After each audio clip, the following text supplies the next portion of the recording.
Ricardo, bem-vindo ao podcast E se Falássemos da Europa? Muito obrigada por participar neste podcast. E eu começava por uma questão.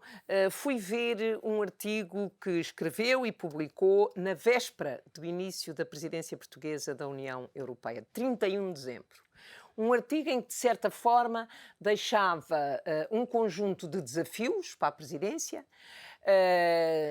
muito consciente das dificuldades que nós atravessávamos, designadamente a impossibilidade de nos vermos, nos encontrarmos fisicamente, mas colocava, eu diria, era exigente relativamente àquilo que a presidência devia apresentar como resultados na área do digital. E o Ricardo teve responsabilidades na presidência em gerir, digamos, politicamente o dossiê do digital.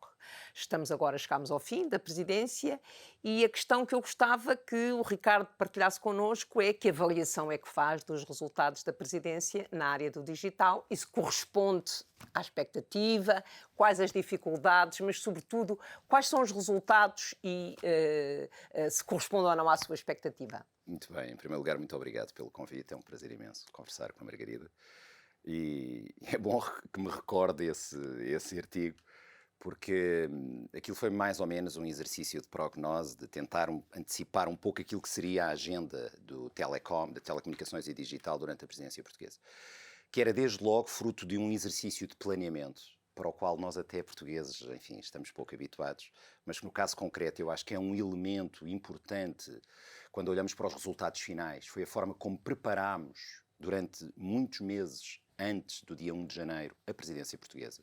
Portanto, esta nota tem que ser dada, porque nós que, regra geral, enfim, usamos muito do improviso e sabemos improvisar normalmente muito bem. Sim, mas isso já se percebeu, quando esses pontos não estão na agenda política, Aí, torna-se difícil E, portanto, neste caso, ter o planeamento, resultados. precisamente. E, portanto, o planeamento aqui foi um fator importante e nós tínhamos ideias muito claras em relação, não só ao que íamos ter em cima da mesa de alguma forma, como em relação à própria evolução das negociações. E dito isto, eu destacaria 4 ou 5 grandes áreas onde pudemos, digamos, ter sido bem-sucedidos. A primeira das quais toda aquela questão do pacote dos serviços digitais, ou seja, que estamos a falar das novas plataformas digitais, onde nós nos movemos hoje diariamente, aliás, onde este programa também será transmitido, desde as redes sociais, aos sistemas de vídeo on demand e de streaming, passando pelas plataformas de comércio eletrónico. E, portanto, existe um pacote, é o ato dos serviços digitais e o ato dos mercados digitais, um com uma dimensão mais concorrencial, o outro com uma dimensão mais de moderação. A Comissão Europeia tinha, entretanto, conteúdos, posto as suas propostas em cima da mesa. Mas tinha posto em dezembro, portanto não tinha acontecido praticamente nada que não tenha sido a apresentação da proposta e, portanto, caber-nos-ia dar início às negociações. E a ambição inicial era de podermos, pelo menos, fazer uma leitura completa das propostas, e são, enfim, estamos a falar de dezenas de artigos. Acontece que nós nos apercebemos, mais ou menos a meio da presidência, que íamos não só conseguir fazer a leitura completa, como poderíamos ter a ambição de ir muito mais além.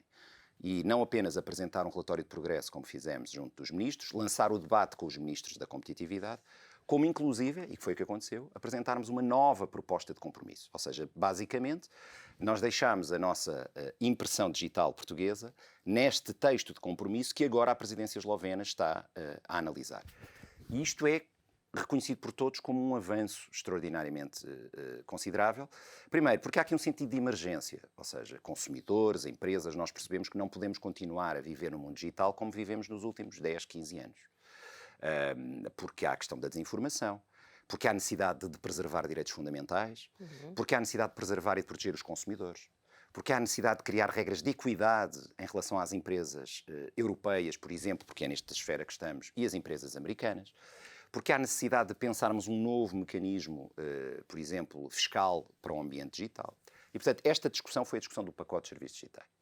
Uma outra dimensão muito importante, que começou também com a nossa presidência, tem a ver com a questão da inteligência artificial, em que a proposta atrasou em relação ao inicialmente previsto, portanto, nós praticamente só tivemos menos de 2 meses durante a nossa presidência à proposta, e ainda assim avançámos consideravelmente, pelo menos para percebermos aquilo que são as grandes questões e os grandes desafios que a proposta em si mesmo coloca, que é uma proposta importantíssima, é a primeira do género a nível mundial.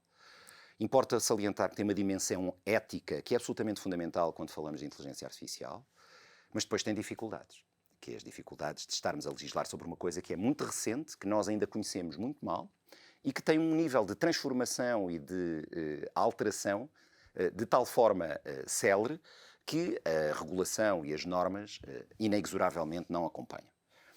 Por último, diria que não teve tanto a ver com o meu núcleo, mas tem a dimensão digital, digamos assim, presente, e que eu acho que foi e é reconhecido por todos um feito da presidência portuguesa, a questão do certificado digital Covid, que naturalmente tem um impacto imenso na questão da circulação das pessoas, nas nossas vidas, no turismo, enfim.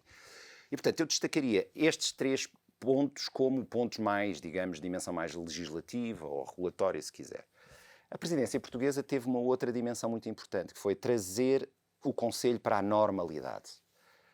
Nós fizemos muitas reuniões, é uma das presidências que mais reuniões fez nos últimos 10 anos. A questão que eu ia colocar era exatamente essa, ou seja, evidentemente, para chegar aí, para partir das propostas da Comissão Europeia que tinham acabado de ser colocadas em cima da mesa e que levam sempre o seu tempo a digerir, teve que beneficiar, digamos, de um ambiente no Conselho que é favorável a esse tipo de diálogo, de discussão e de avançar nas iniciativas legislativas.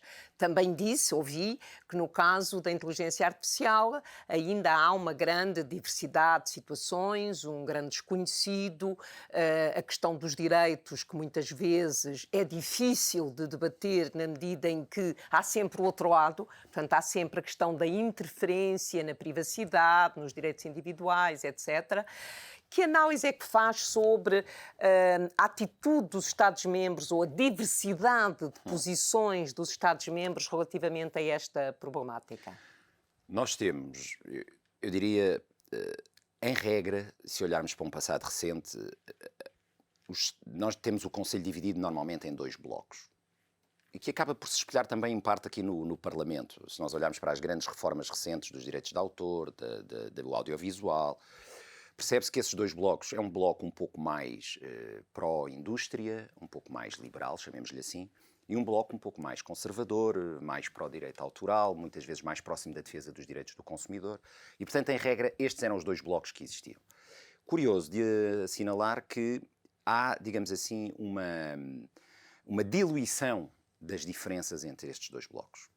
Ora, porque um lado, o bloco mais liberal, mais pró-indústria, percebeu claramente que os movimentos de autorregulação e os movimentos até de corregulação não são suficientes e, portanto, importa que haja aqui claramente, digamos, uma intervenção normativa que regule, porque as empresas por si só não estão a fazer o suficiente. E, portanto, este é, por um lado, um caso interessante de assinalar. Ao mesmo tempo, aqueles que a priori seriam um pouco mais conservadores perceberam que a dinâmica do digital implica necessariamente, porque tem uma carga de inovação muito grande, que muitas vezes movimentos regulatórios sobredimensionados podem estrangular a capacidade inovadora. E a Europa tem um problema nesse domínio. Não é um problema de sermos inovadores, é o problema de que quando inovamos, a inovação foge da Europa, não fica na economia europeia. Mas tem neste caso, este é sem dúvida um desafio europeu, mas tem neste caso, ao mesmo tempo que está a discutir normativos, regulamentos entre os Estados-membros, na linha daquilo que acabou de dizer, tem a resposta europeia à crise, a criação do Fundo de Recuperação, o Next Generation EU, tem o orçamento plurianual da União Europeia e, num caso e no outro, tem que usar 20% do Fundo de Recuperação tem que ser orientado para o digital. No mínimo. Claro, no caso português ultrapassa os 20%.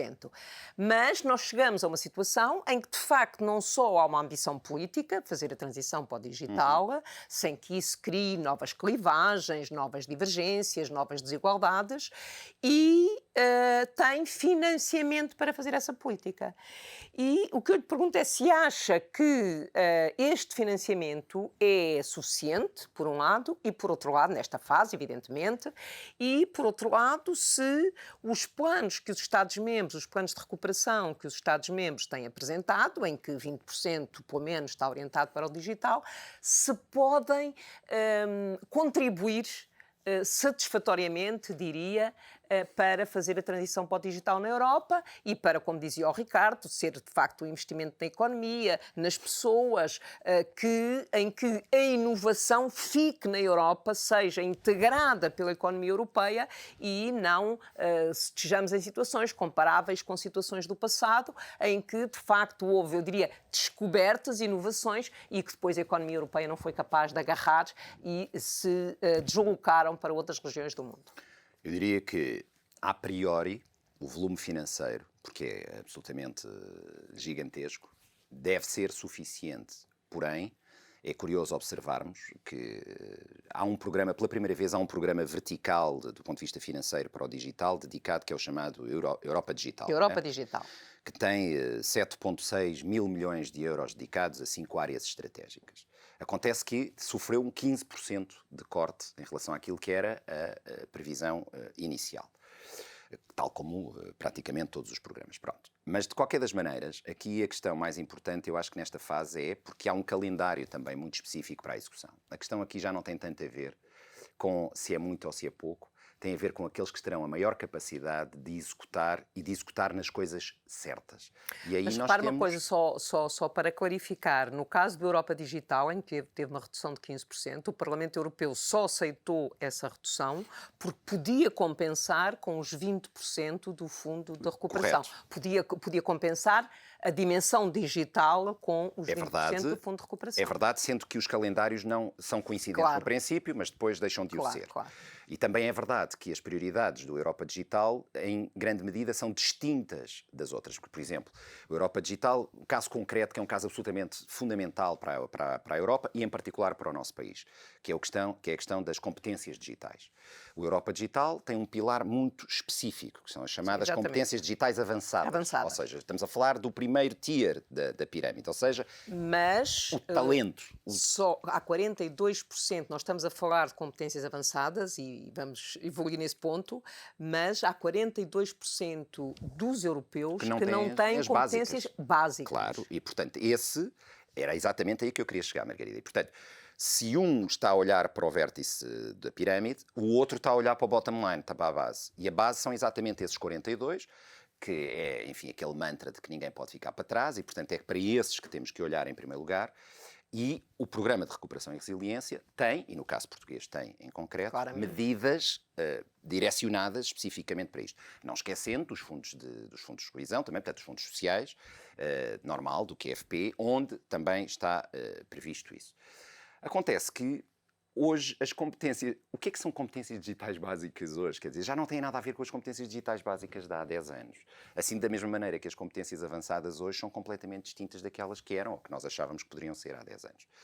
E, portanto, eu acho que aqui tem que haver uma dimensão estratégica de perceber onde é que cada país, porque à Europa falta escala. Nós, apesar de sermos um grande bloco e de sermos mais de 400 milhões, a verdade é que não temos depois neste domínio escala suficiente para competir nem com os Estados Unidos e menos ainda com a China atualmente. E, portanto, aqui a escala faz-se evitando redundâncias e gerando sinergias estratégicas entre aquilo que cada país ou cada cluster digital em cada país faz de melhor. E isto eu acho que é uma nova filosofia dos programas digitais que a União Europeia tem hoje em dia e que eu acho que é verdadeiramente, pode ser diferenciador. Que é ter, imagine, Digital Innovation Hubs, não é? Polos de inovação digital, em que nos diferentes países se complementam, desenvolvendo um produto da A a Z, em que cada um faz aquilo que realmente sabe fazer de melhor, e não estarem todos, como temos tido até aqui, a fazer mais ou menos o mesmo, que concorrem entre si, mas que depois, como os mercados são tão pequenos, acabam por não conseguir, digamos assim, transformar-se em unicórnios, transformar-se em grandes players. Mas essa é a grande diferença entre os programas europeus e os envelopes financeiros que são atribuídos aos Estados-membros. Precisamente. Porque o objetivo dos programas europeus é criar valor acrescentado europeu. E o objetivo dos envelopes financeiros é contribuir para promover a coesão, a convergência, a competitividade, portanto, de acordo com as prioridades nacionais. Mas aí está um desafio fundamental. Absolutamente. E é por isso que o Parlamento Europeu exigiu complementariedade entre o orçamento plurianual e o Plano de Recuperação e Resiliência. E muito bem. No sentido em que, exatamente, esses subs, etc., que são criados, essas inovações que são geradas e que têm que ser geradas em consórcios, em que os Estados-membros estão envolvidos. Transterritoriais, portanto, multi-country. Portanto, isso é absolutamente... E essa dimensão de complementaridade, eu parece-me que é importantíssima. Eu diria mesmo, é quase incontornável.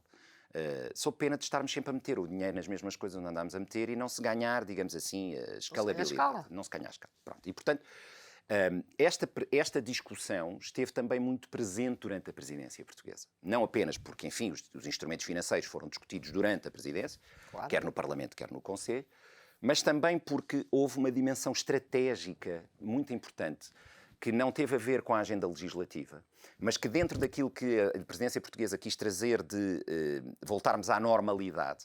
Por exemplo, eu destacaria 2 momentos importantes.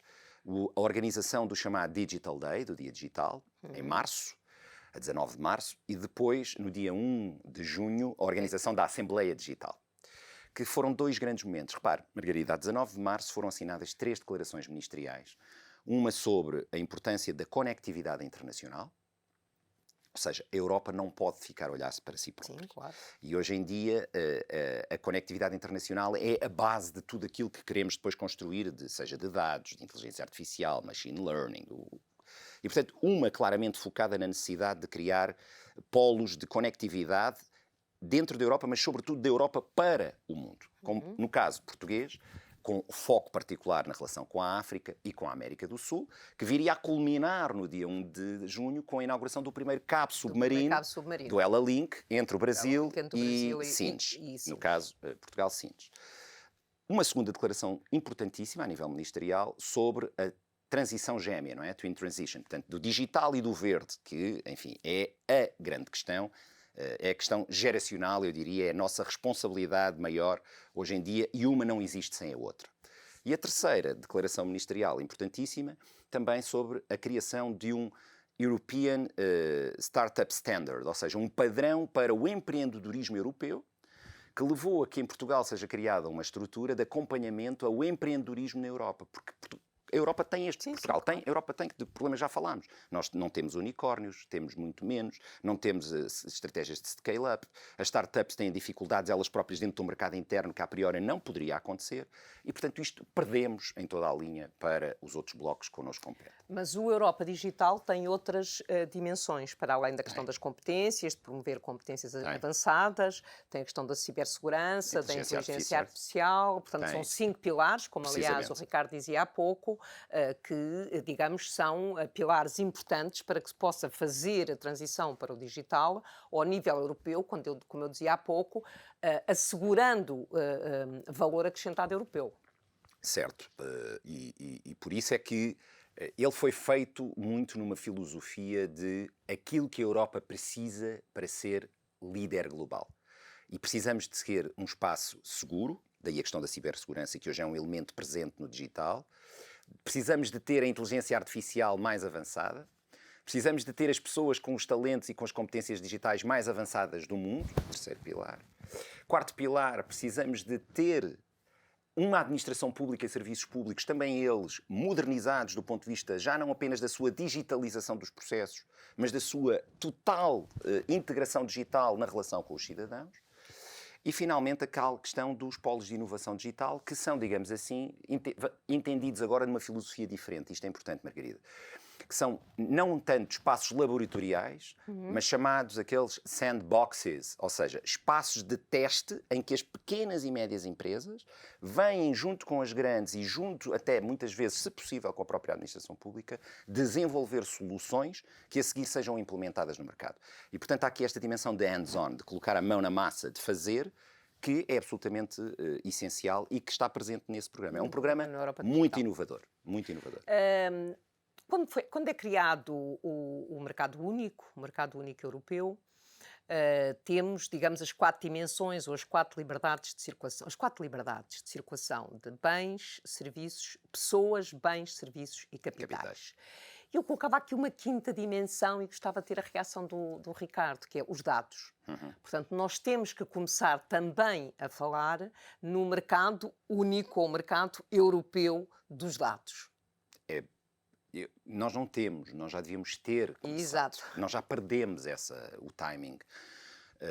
Porque é evidente que hoje em dia nós não somos apenas produtores, somos consumidores, mas o problema é que a maior parte dos nossos dados, ou não são tratados, e estamos a perder valor, certo, valor social, claro. valor social, não apenas valor económico, mas valor social, porque aquilo podemos extrair, imagine, Margarida, dos dados que os governos têm, só a dimensão pública tem tanto dado que uma vez trabalhado... Temos ajudado imenso nesta crise, na dimensão pandemia europeia, na dimensão da saúde, esta dimensão social, mas ao mesmo tempo depois a dimensão económica, porque a maior parte dos nossos dados estão hospedados fora da Europa ou em servidores de empresas não europeias. E, portanto, quem está a extrair valor desses dados para soluções de inteligência artificial, que é treinada e depende de dados. E tudo o resto, toda a cadeia de valor, não está na Europa. Ou pelo menos depois não se reflete em produtos ou soluções ou serviços made in Europe.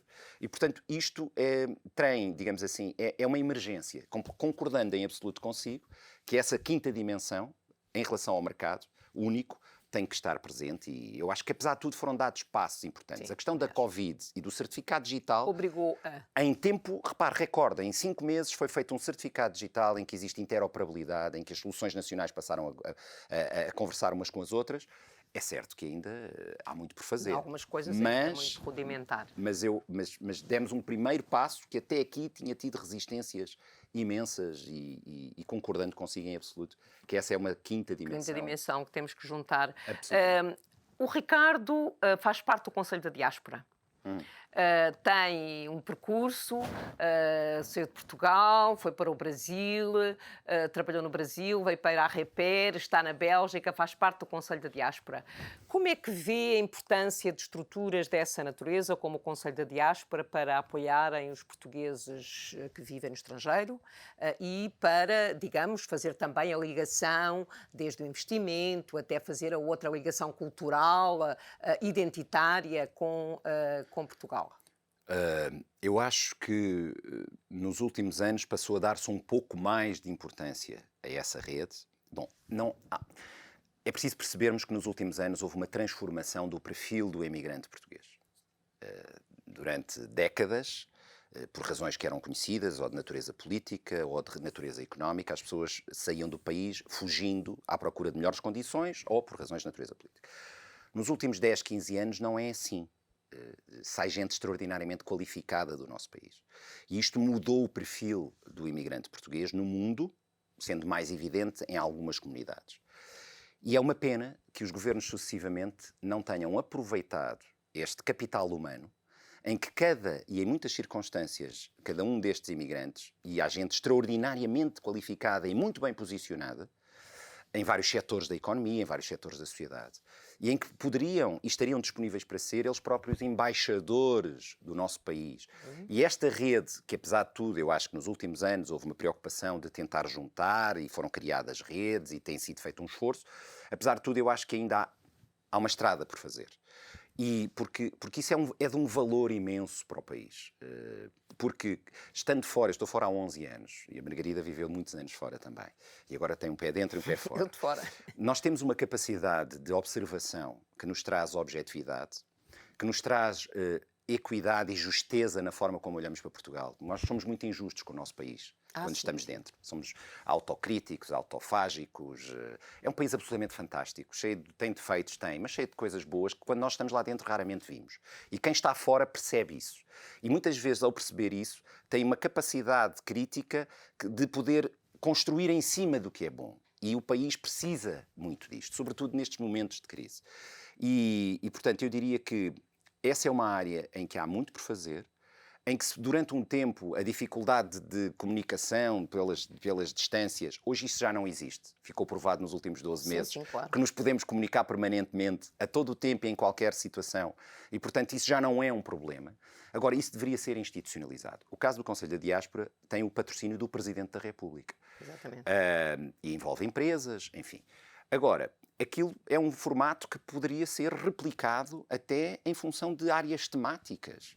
E, portanto, ter ali declinações e que estivesse ao serviço da diplomacia económica portuguesa, do governo, por que não, ou das próprias, enfim, das entidades, das autoridades portuguesas, dentro e fora. E, portanto, eu acho que, sinceramente, há muita coisa ainda por fazer nesse domínio, apesar do esforço, que deve reconhecer-se, que claramente nos últimos anos, em particular o último governo, fez nesta matéria. Muito obrigada, Ricardo, Obrigado, por eu. participar no E se Falássemos da Europa. Poderíamos continuar a conversar, mas por agora ficamos por aqui. Muito obrigada. Obrigado, foi um prazer imenso, Margarida.